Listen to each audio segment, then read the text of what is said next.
Bueno, 22. Sagar lehiaketa ospatuko da urten, ze garrantzi dauka? Gabiriko udalarentzat olako lehiaketa, olako ospakizun batek. Bueno, garrantzia badauke. Herrientzako garrantzi dauken einen, udalarentzako ere bai.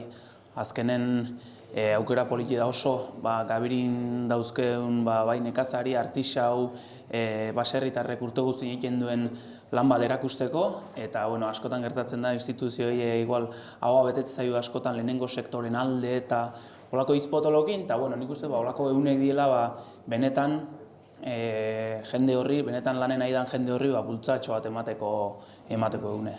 Bai, eta erretzil sagarraz gain, pixkata aipatu duzu, baina baita ere garrantzitsua horixe, ez? Gabiriko baserriko produktuak eta baita Gabiriko artisantza ere ikusteko eta erosteko aukera modala.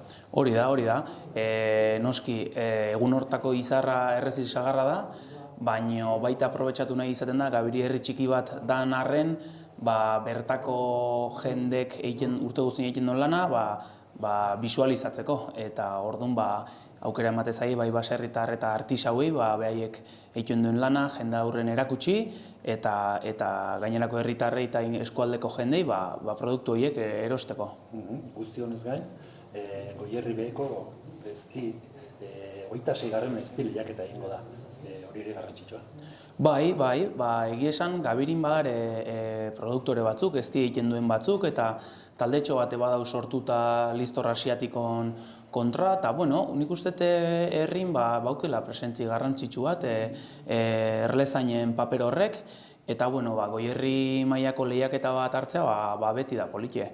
Urtero oten da maila oso polite, ezti oso desberdinek ikusi izan ditugu, eta urtene aukera politi izango hori ikusteko.